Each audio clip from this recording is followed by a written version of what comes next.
नमस्कार दोस्तों। उम्मीद करता हूँ आप सब बहुत अच्छे होंगे, स्वस्थ होंगे। आदित्य सोरेन एजुकेशन ग्रुप में आप सबका बहुत बहुत स्वागत है। दोस्तों, आज हम लेकर आए हैं केवीएस की बात। केवीएस की बात में आज हमारा पॉडकास्ट जो है वो हमारे एक ऐसे टीचर के साथ में है जो केवीएस में सिलेक्टेड हैं एज ए पीआरटी। उससे हम सर से जानेंगे कि केवीएस में सिलेक्शन कैसे हुआ, सर ने क्या तैयारी की और केवीएस में काम करना कैसा है। तो इन सब के साथ में सबसे पहले मैं सर का वेलकम करता हूं। सर, आपका हमारे शो केवीएस की बात में बहुत बहुत स्वागत है। Thank you sir. सर हमारे साथ हैं रुपेंद्र राठी सर। तो सबसे पहले तो आपको बता देना चाहते हैं कि यहाँ पर हम जो भी आपके सामने सर से बात करेंगे, जो भी बुक्स वगैरह या किसी कंपनी कोचिंग सेंटर की हम कोई एडवर्टाइजमेंट नहीं कर रहे हैं। ये सिर्फ हमारी एक पर्सनल चॉइस है, जो हमने पढ़ा है वो हम आपको बता रहे हैं। ये हमारी तरफ से डिस्क्लेमर है। तो सर, सबसे पहले हम जानना चाहेंगे आपका पूरा नाम और आप फिलहाल कहाँ पोस्टेड हैं। एक बार फिर से सभी को नमस्कार। मेरा नाम रुपेंद्र है। मैं अभी छत्तीसगढ़ में पोस्टेड हूँ और मेरी एजुकेशन क्वालिफ़िकेशन में जब मेरी ज्वाइनिंग हुई थी 2019 में, उस टाइम बीएससी बीएड थी। मैंने साइंस से ग्रेजुएशन कर रखा है, उसके बाद मैंने बीएड किया था। जी सर, ये वही बैच था जिसमें बीएड को अलाउ किया गया था फॉर पीआरटी के लिए, लेकिन उसके बाद सुप्रीम कोर्ट का ऑर्डर आ गया था कि अब बीएड जो है वो ओनली पीआरटी के लिए एलिजिबल नहीं है। जी, वही वाला बैच है। उसमें उसी में ही बीएड को अलाउ किया गया था। साथ में कंडीशन थी 6 महीने का ब्रिज कोर्स करना पड़ेगा जॉब लगने के बाद। ब्रिज कोर्स वाली। जी सर, तो क्या हम जान सकते हैं आपकी फिलहाल पोस्टिंग कहाँ है। गढ़ के झगराखंड केवी में है, केवी झगराखंड में। जी सर, क्या ये आपकी पहली पोस्टिंग है।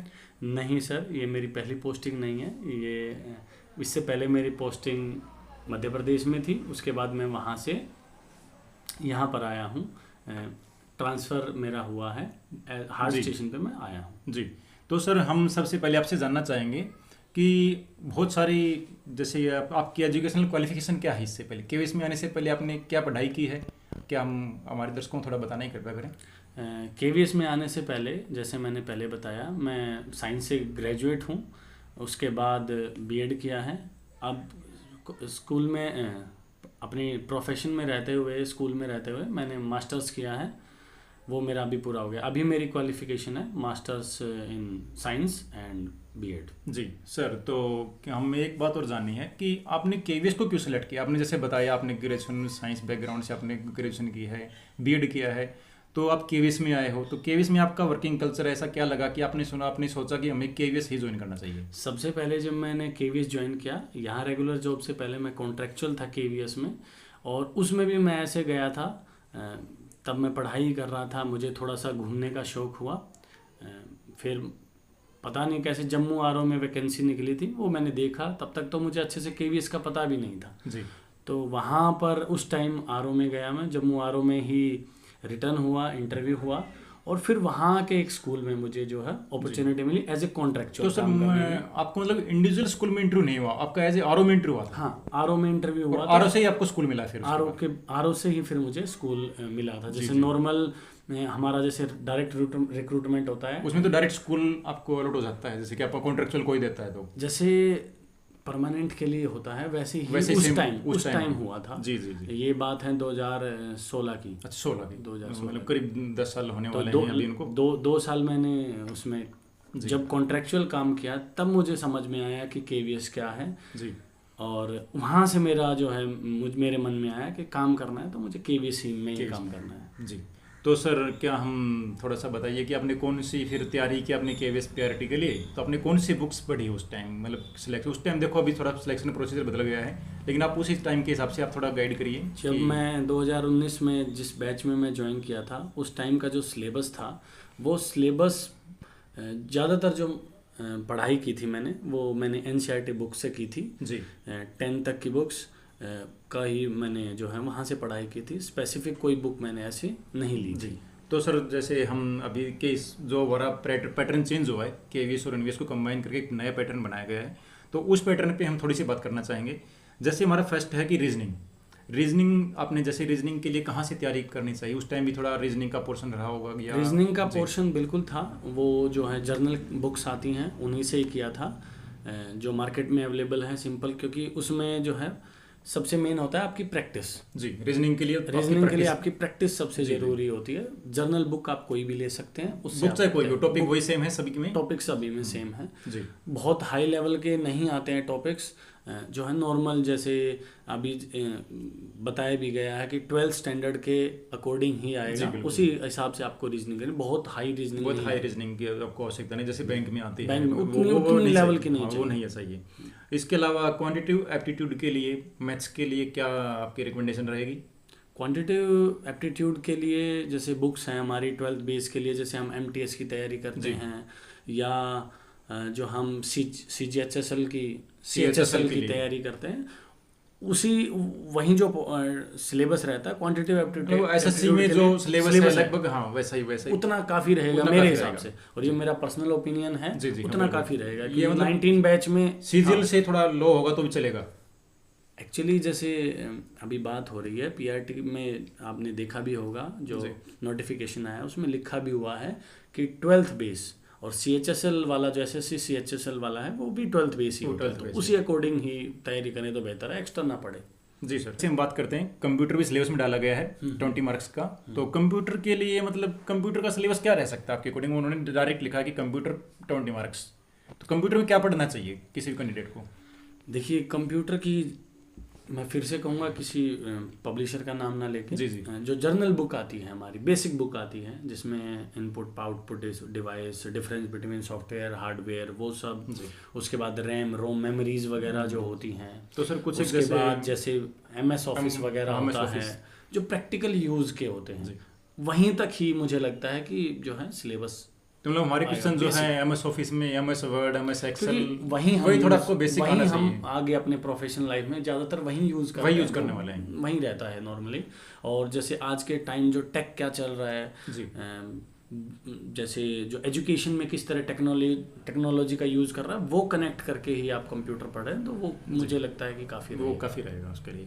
तो सर इसके अलावा बाकी जो GK जो है, जनरल नॉलेज भी 20 मार्क्स का पोर्शन डाला गया है। GK में हम कहाँ से या फिर कौन सी बुक्स ऐसा है कि पर्टिकुलर हम पढ़ें तो बेहतर रहेगा हमारे लिए? देखिए, GK की बात अगर करें, KVS ने बिल्कुल स्पेसिफाई नहीं किया है, उन्होंने सिर्फ GK लिखा है, उसमें आपको खुद से बिल्कुल समझना है। उसमें टॉपिक भी ऐसे नहीं डाला कि ये आएगा या नहीं आएगा, टॉपिक नहीं डाले गए, ना हिस्ट्री ज्योग्राफी कुछ अलग नहीं किया है, ओनली GK 20 मार्क्स। हाँ, तो मुझे जो पर्सनली लगता है, जो मैंने उस टाइम, मुझे 19 बैच में जब मैंने ज्वाइन किया था, उस टाइम जो पढ़ा था, मुझे लगता है वो इसमें भी ठीक रहेगा। 10 तक का आप अपना हिस्ट्री ज्योग्राफी सिविक्स साइंस वो पढ़ लेंगे। साइंस के तीनों पोर्शन मेन रहेंगे, फिजिक्स केमिस्ट्री बायो, जी वो रहेंगे।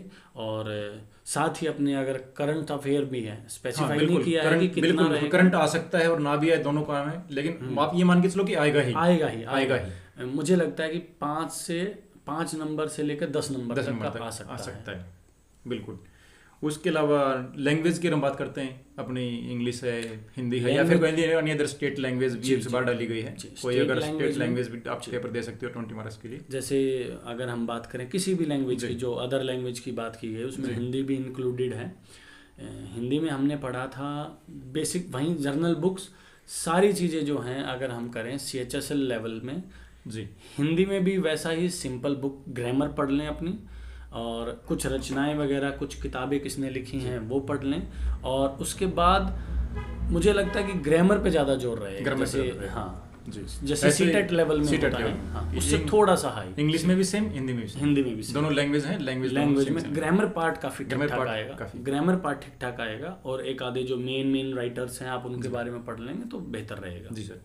तो हम ये जानना चाहेंगे कि CTET के लिए भी आपने कुछ स्पेशल तैयारी की हो, या कोई ऐसे बुक पढ़ी हो कि कोई, मान लो कि कोई नया एस्पिरेंट CTET देने जा रहा है, उसके लिए थोड़ा बेनिफिशियल हो जाए?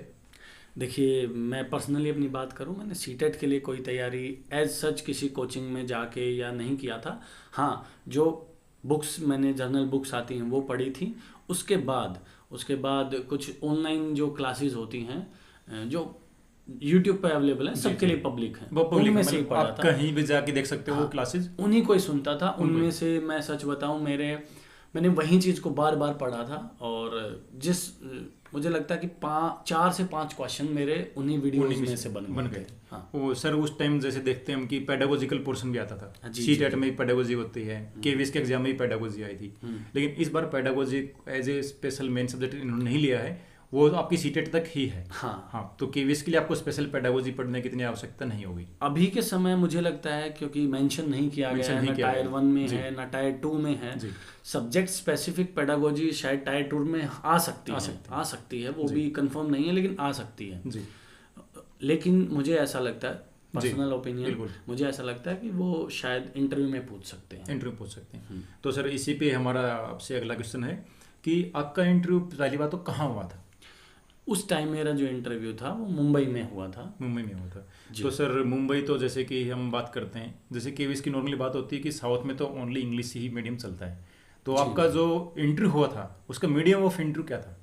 मीडियम ऑफ कम्युनिकेशन आपका जो रहा? मीडियम ऑफ कम्युनिकेशन मेरा था, सामने वाले के जो पैनलिस्ट थे हमारे, पैनलिस्ट ने जैसे मुझसे क्वेश्चन पूछे, वो इंग्लिश में पूछ रहे थे तो मैं इंग्लिश में रिप्लाई कर रहा था, हिंदी में पूछा तो मैंने हिंदी में रिप्लाई किया जी, वही वाला था। और वैसे नॉर्मली उन्होंने मुझे कुछ नहीं बोला सामने से कि आपको ऐसे बोलना है, ऐसा कुछ नहीं बोला गया। बिल्कुल ऐसा कुछ नहीं। उन्होंने क्वेश्चन इंग्लिश में किया, मैंने क्वेश्चन आंसर इंग्लिश में किया। तो सर मतलब कि ऐसा भी होता है कि बहुत बार मतलब कि सुनने को मिलता है केवीएस का इंटरव्यू इंग्लिश मीडियम में ही होता है, कि आप हिंदी मीडियम में हो तो आप कोशिश करिए कि इंग्लिश मीडियम में प्रिपरेशन करके जाओ, ऐसा कुछ? जी, ये मुझे भी जानकारी मिली थी। और जैसे अभी जो मतलब जहाँ तक मेरी नॉलेज है, थोड़ी बहुत जो समझ है, उसके हिसाब से केवीएस जो है इंग्लिश को प्रेफर करता है, क्योंकि अपना जो teaching language of medium of teaching है वो केवीएस का मीडियम ही इंग्लिश मीडियम है। केवीएस में एक ही सब्जेक्ट है। हाँ जी, एक ही सब्जेक्ट जो हिंदी में पढ़ाया जाता है, या हिंदी मीडियम फॉर इंस्ट्रक्शन है, या रीजनल लैंग्वेज, वो खुद वो लैंग्वेज होती है। मैथ्स हुआ या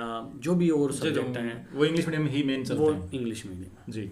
तो सर हम जानना चाहेंगे कि आपसे इंटरव्यू मतलब क्या क्वेश्चन इंटरव्यू में, ताकि हमारे कैंडिडेट जो हैं आने वाले टाइम में हम चाहते हैं कि वो सभी इंटरव्यू फेस करें, तो उसके लिए आप थोड़ा सा आपका इंटरव्यू का एक्सपीरियंस जो रहा वो आप थोड़ा शेयर कीजिए। सबसे पहले तो मुझे जो लगता है, जब जो पैनलिस्ट थे, सामने वाले पैनलिस्ट थे, उन्होंने सबसे पहला क्वेश्चन मेरे से जो किया था इंट्रोडक्शन का। हाँ, इंट्रोड्यूस योरसेल्फ। वही मैंने जो है फ्लो में, वो जो मैंने पहले से ही उसे प्रिपेयर कर रखा था जी, उसका प्रॉपर सीक्वेंस में प्रिपेयर किया था। इंटरव्यू के बाद जो है इंट्रोडक्शन के बाद उन्होंने इंट्रोडक्शन से ही एक क्वेश्चन निकाला। अच्छा। जो मेरे एक्सपीरियंस से जुड़ा हुआ था, कि मेरा एक्सपीरियंस वहाँ कैसा था, जो मैंने एक्सपीरियंस आपका जो कॉन्ट्रैक्चुअल का रहा है, कॉन्ट्रैक्चुअल का रहा, वो एक्सपीरियंस के बारे में जानना चाह रहे थे। उन्होंने मेरे से फ्लैगशिप पूछी कि क्या फ्लैगशिप जो है केवी में चल रहे हैं, फ्लैगशिप प्रोग्राम जो चल रहे हैं वो पूछे गए थे। और उसके बाद एक ग्रामर का क्वेश्चन आया था, जो कि प्लूरल सिंगुलर से रिलेटेड था, उस पर काफ़ी डिस्कशन चला था। फिर थोड़ा सा पेडागोजी से रिलेटेड पूछा था, एक सिनेरियो देके कि अगर स्टूडेंट क्लास में ऐसा कर रहा है तो आप क्या करेंगे। जी। ये वाला जो पेडागोजिकल क्वेश्चन था, ये मेरे से हिंदी में पूछा गया था। जी। तो मतलब जो क्वेश्चन इंग्लिश में आगे से आए, आपने इंग्लिश में रिप्लाई किया? मैंने पूरी कोशिश की, हिंदी में आया उसका हिंदी में रिप्लाई किया। जी। तो सर मतलब कि इंटरव्यू में एक ये होता है कि डेमो टीचिंग भी करवा के देखते हैं। जी। तो सर क्या आपकी डेमो टीचिंग हुई थी? मेरी डेमो टीचिंग हुई थी, बहुत लंबी। मैं बहुत ऐसे काफ़ी समय तो नहीं लिया उन्होंने जी, पैनलिस्ट ने, उन्होंने मुझसे जो है डेमो टीचिंग करवाई थी। जी। तो सर मेन ये है कि डेमो टीचिंग जो होती है उसका टॉपिक एस्पिरेंट्स को खुद तैयार करके ले जाना होता है, या फिर आगे जो पैनल में जो टीचर्स हैं जो इंटरव्यू ले रहे हैं वो अपना टॉपिक देते हैं? जब मेरी बात है, मेरे इंटरव्यू टाइम में उन्होंने दिया था, पैनलिस्ट ने बोला था कि आप जो है ये वाला टॉपिक पढ़ा दीजिए। तो मेनली सर मतलब क्या लगता है, क्या होता है मेनली कि टॉपिक हमारा रहता है या सामने से मिलता है? मुझे लगता है कि ये 75-25 रहता है। अच्छा, 75 रहेगा कि आपको बताया जाए, पैनलिस्ट आपको टॉपिक देंगे, और 25% ऐसा होता है कि आपका भी चल सकता है, आपका भी कि आपको दे सकते हैं कि आपने जो प्रिपेयर किया आप रिप्रेजेंट कर उसको। हाँ, रिप्रेजेंट कर दीजिए। तो सर एक ये है कि जैसे कि प्राइमरी की इंटरव्यू की हम बात करते हैं, तो उसमें होता है कि मेनली आपसे बहुत बार बोला जाता है कि पोएम कैसे पढ़ाएंगे। जी। तो पोएम के लिए जैसे हिंदी और इंग्लिश दोनों के लिए बात हो रही है। जी। तो उसमें मतलब कि होता है कि पोइम आपको सुर लेके तो एक दो पोइम सीख के जानी चाहिए। जी जी, क्या ऐसा बिल्कुल है? बिल्कुल ऐसा ही है। जब आपको पोम पढ़ाने के लिए बोला जाएगा, कविता पढ़ाने के लिए जी। बोला जाएगा, तो वो आपको स्पेसिफिक पोम या वो कविता specific देंगे नहीं, वो आपका ही रहेगा। वो आपका वो आपका रहेगा। रहेगा, बिल्कुल। टॉपिक जो एक लेसन की तरह होता है, जिसे आपको एक्सप्लेन करना होता है, समझाना होता है, वो हो सकता है कि आपका हो, लेकिन पोम वगैरह, कविता वगैरह वो कैंडिडेट की खुद की रहेगी। वो कैंडिडेट की खुद की होंगी, वो आपको नहीं बताया जाएगा। तो उसके लिए कुछ स्पेशल तैयारी करने का तरीका कोई? उसके लिए तो जो हमारी 1st to 5th की कोई भी जो पोम आपको अच्छी लगे उसको तैयार कर लीजिए। एक बार आप मतलब कि बुक के बार रीडिंग जरूर करके जाएं। बिल्कुल बिल्कुल, ये सबसे फर्स्ट टू जरूरी फिफ्थ है। की आपको बुक बिल्कुल। रीडिंग कंपलसरी है। जो जिस इंटरव्यू में यदि आप जा रहे हैं तो फर्स्ट टू फिफ्थ आपको चारों सब्जेक्ट की बुक्स। हाँ, जैसे टाओ में पर्टिकुलर लेसन की जरूरत नहीं है। जो the world around us book है, जो ईवीएस की जगह आई है, उसमें आपको जो थीम बेस है, थीम बेस करके, या फिर कॉम्पिटेंसी बेस। जी, competency base, yes yes yes, competency based. Hindi और इंग्लिश में आपको बोला जाएगा जैसे पोम पढ़ा के दिखा दीजिए, या पोम करके रिसाइट करके दिखाया, उसमें एक्शन के साथ, एक्शन, बिल्कुल एक्शन के साथ। उसमें अगर आपने एक्शन नहीं किया तो बच्चे इन्वॉल्व नहीं, बच्चे मतलब पैनलिस्ट बोल देंगे कि ऐसे तो बच्चे इन्वॉल्व ही नहीं हो पाएंगे। बिल्कुल, आपको एक्शंस के साथ करना सीखना पड़ेगा। हाँ, ग्रामर के टॉपिक ऐसे हैं जो जैसे लैंग्वेज में ग्रामर ही पढ़ाने को बोलेंगे, या फिर द वर्ल्ड अराउंड अस में जो है वो प्रॉपर थीम दे देंगे कि थीम इस क्लास को पढ़ाएंगे। जैसे फैमिली थीम है, आप फैमिली सेकंड क्लास में कैसे पढ़ाएंगे। मीडियम ऑफ ट्रांसपोर्टेशन है या ट्रांसपोर्टेशन है या फ्रेंड्स हैं, वो आप थर्ड में कैसे पढ़ाएंगे, फोर्थ में कैसे पढ़ाएंगे, दोनों का लेवल आप कैसे डिफरेंशिएट करेंगे। बिल्कुल बिल्कुल, कैसे आप किस तरह के क्वेश्चंस आप थर्ड में लेंगे, या कैसे उन्हें जो है इंट्रोड्यूस करेंगे, और फिफ्थ में कैसे, वो भी डिफरेंस पूछेंगे। वो डिफरेंस आपको पता होना चाहिए। तो सर इसमें जैसे आपने बताया कि आपका प्रीवियस एक्सपीरियंस था एज ए कॉन्ट्रेक्चुअल केवी में, तो उसका कोई फ़ायदा मिलता है आपको इंटरव्यू में? मुझे ऐसा लगता है कि कुछ सॉफ्ट कॉर्नर कहीं, या जो आपकी नॉलेज बन जाती है, मान लीजिए आपने पहले से काम किया है, तो उसमें आपका बेनिफिट होता है। मुझे लगता है पॉजिटिव रहता है कि जो है पहले से ही काफ़ी कुछ काम से अवेयर हैं, जिस तरह का जो वर्किंग कल्चर है उससे अवेयर हैं, तो वो पॉजिटिव रहता है। अब ये उसमें स्पेसिफिक नहीं है कि पॉइंट्स मिलते हैं, मार्क्स मिलते हैं या नहीं मिलते हैं, मुझे भी नहीं पता मिले या नहीं मिले, लेकिन ये है पॉजिटिव रहता है। मतलब उसका इम्पैक्ट पॉजिटिव ही जाता है। तो सर इसके अलावा हम आपसे जानना चाहेंगे, जैसे आपने बताया कि कॉन्ट्रेक्चुअल एज आपने काम किया जम्मू रीजन में, इसके बाद आपको first posting as a regular आपको मिली एमपी में, अभी आप छत्तीसगढ़ आ गए हैं, तो सर आप ऑल ओवर इंडिया घूम रहे हैं, इसमें मतलब कि आपको कोई परेशानी या फिर अच्छा लग रहा है, कौन सा मतलब आपको लग रहा कि परेशानी ज़्यादा हो रही है, एक या कि आपको मतलब कि बहुत अलग अलग स्टेट देखने को मिले, क्या लग रहा है? पर्सनली अगर मैं अपनी बात करूं, मेरे लिए काफ़ी, जैसे कि मैंने बताया, मैंने चूज़ ही केवी को किया था जब मैं केवी में कॉन्ट्रेक्चुअल काम करने लग गया था। पहले मैंने एनवायरनमेंट को समझा, जब मुझे अच्छा लगा, उसके बाद मैंने सोचा कि केवी में ही करना। तो पर्सनली मेरे लिए बहुत ही बढ़िया है।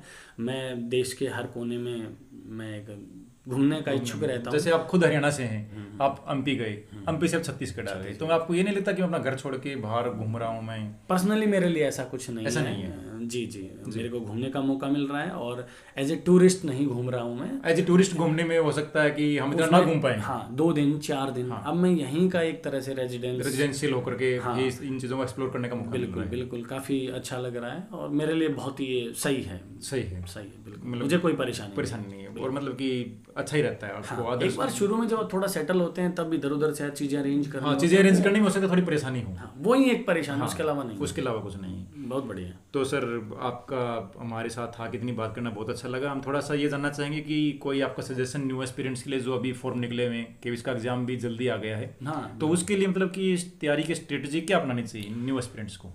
जैसे कि आपको पता है, टायर 1 10th और 11th जैन को बोला गया है।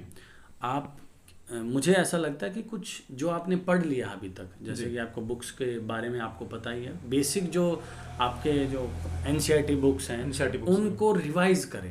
एक ऐसा सर कि जैसे कि टाइम बहुत कम है और हमें नहीं आता, बहुत सारा नहीं आता है, तो हम नया पढ़ने तो नया सीखें।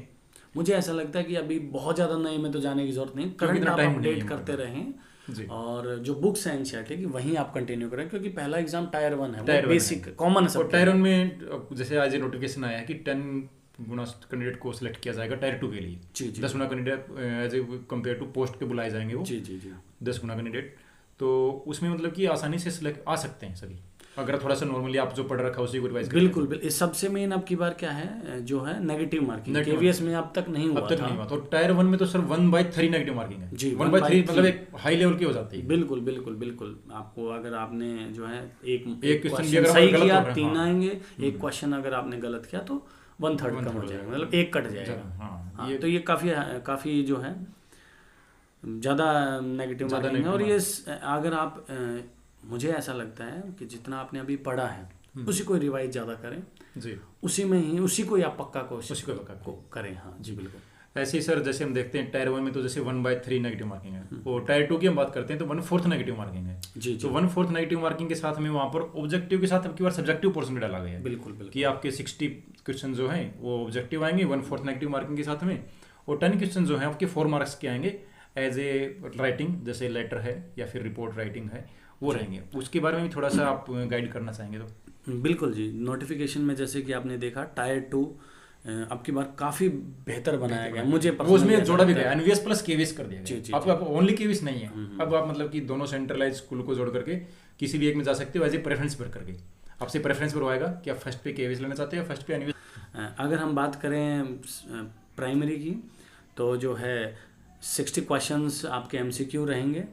वो जैसे टायर 1 में आए थे सब्जेक्ट स्पेसिफिक रहेंगे, सब्जेक्ट मेंशन भी हैं हिंदी इंग्लिश। उसका तो अब जैसे सब्जेक्ट पूरा डिटेल से डाला गया है कि क्या सब्जेक्ट है। बिल्कुल बिल्कुल वो आपकी इसकी साइट पे जाके देख सकते हैं। हाँ, नोटिफिकेशन बिल्कुल उसमें चेक कर सकते हैं। और बल्कि मैं ये कहूँगा नोटिफिकेशन को थोरोली पढ़िए और उसी के अकॉर्डिंग तैयारी कीजिए। बिल्कुल ऐसा नहीं कि आप ऐसा कुछ पढ़ते जा रहे हैं जो सिलेबस में नहीं है, उस पर टाइम खराब कर रहे हैं, ऐसा नहीं है। मैं इस बारे में एक चीज़ ऐड ऑन करना चाहूँगा, केवीएस का जो सिलेबस से रिलेटेड जो भी वो नोटिफिकेशन में देते हैं, जब 19 बैच में जो पेपर हुआ था, जो एग्ज़ाम हुआ था, उसमें एग्जैक्ट वही का वही था। इवन जो सेंसेक्स आया था 2011 एसएसटी पोर्शन में वो मेरा काफ़ी अच्छा गया, बहुत अच्छा गया था। हाँ, वो मेरा काफ़ी अच्छा गया था क्योंकि मैंने और एक्स्ट्रा पढ़ा ही जरूरत नहीं। सेंसेक्स 2011 पढ़ा, उसमें से काफ़ी मेरे जो है मार्क्स ठीक रहे। ऐसे साइंस में बोला गया था 10 तक की जो है एनसीईआरटी, चूँकि मैं साइंस बैकग्राउंड से था उसमें मेरे को काफ़ी बेनिफिट मिला। मुझे लगता है कि मैं 4-5 ऐसे क्वेश्चन थे जो मैंने पढ़े नहीं थे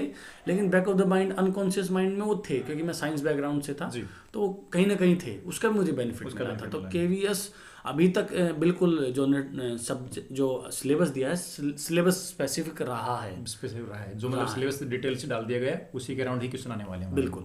दूसरा फिर जैसे बात करें 4 मार्क्स के 10 क्वेश्चन आएंगे, उसकी बात करें वो बिल्कुल प्रैक्टिकल नॉलेज बेस हैं जो प्रैक्टिकली जो केवीएस में फॉलो होता है।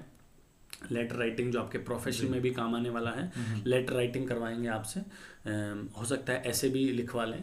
और साथ ही साथ जो है रिपोर्ट केवीएस में बहुत सारे इवेंट्स होते हैं और उसी इवेंट्स को as a report writing teacher को ही काफ़ी आगे कन्वे करने के लिए, उसे पब्लिक करने के लिए रिपोर्ट लिखनी ही पड़ती है।